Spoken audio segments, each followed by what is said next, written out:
what's up guys? This vlog is brought to you by Minute Maid. Baka naman. Charot, di tayo binibigyan pa ni Minute Maid. Binili lang natin to sa mall kahapon.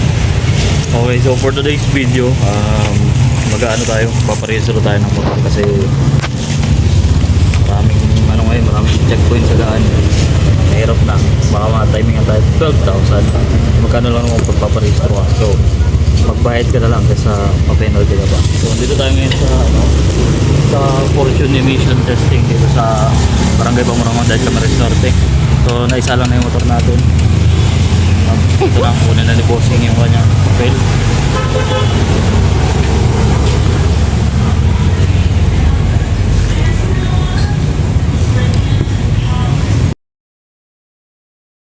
Time na last time na ito na mga boss, nakuha na natin yung ating emission testing. Ang sunod natin gagawin is punta tayo ng insurance, so tayo na muna, bye. At ito na nga guys, at dito na tayo sa may Central Plaza Mall dahil kumuha ako ng, nag-alala ako dito pala, nagpa-print lang ako nitong insurance na kinuha ko sa una. So bakit nga ba ako kumuha sa una? Dahil unang-una agent ako doon. Pangalawa, mura lang kasi sa amin ng CTPL guys. So kung kayo ay katulad ko na magpaparehistro din kayo ng motor tapos medyo tight yung budget ninyo, ay suggest na dito na kayo kumuha sa amin sa una. Ayan, una insurance. Bakit? Kasi mura lang dito sa amin, 290 lang. Plus kung sasakyan naman, nag-range lang siya ng mga 590. Tapos ang maganda pa doon, malaki yung coverage namin, 200,000. And madali lang kasi babayad ka lang online. Mag-chat lang kayo sa akin or mag-message, mag-text, tumawag or kung ano pa, basta makontak ninyo ako. Tapos ipaprocess na natin yung ano ninyo. Kailangan ko lang ng ORCR. Tapos syempre pangalan ninyo kung saan kayo nakatira.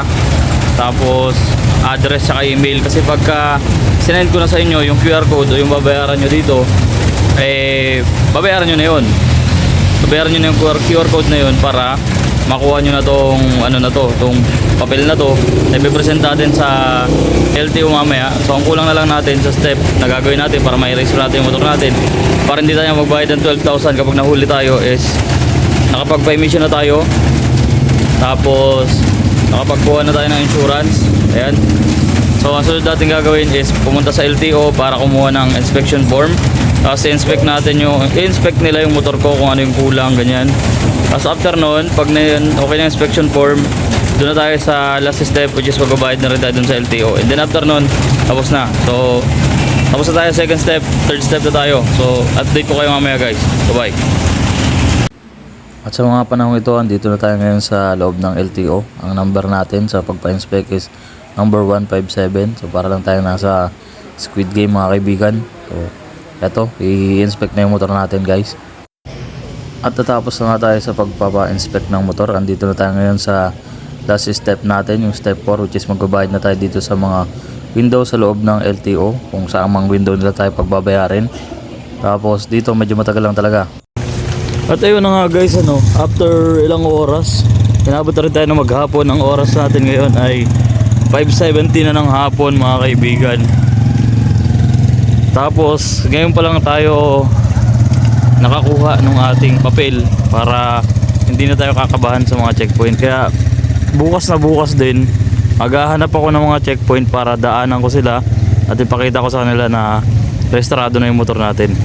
So kanina sa stage 3 andun tayo sa may Bayo Motors. Tapos pinapunta tayo sa cashier. Tapos namali pa tayo ng cashier na pinuntahan, kasi dito ako pumunta sa may sa may pinagbabayaran dito, kaya lang hindi pala dito, doon pala sa Bayo Motors. Ayan. At dahil namali tayo ng pinuntahan, medyo nasayang oras natin, pero okay lang kasi registrado na yung motor natin.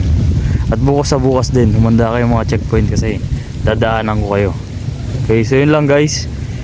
Ang takeaway natin ngayong araw, kung may time ka, pwede mong gawin to. Abuti ka maghapon pag ginawa mo to, kaparesto ka. Ikaw lang mag-isa. Pero kung may budget ka naman, ibayad mo na lang, pumasok ka sa trabaho mo. Mabuti na lang wala kaming pasok ngayong araw, wala kaming trabaho, kaya ako na yung nagasikaso.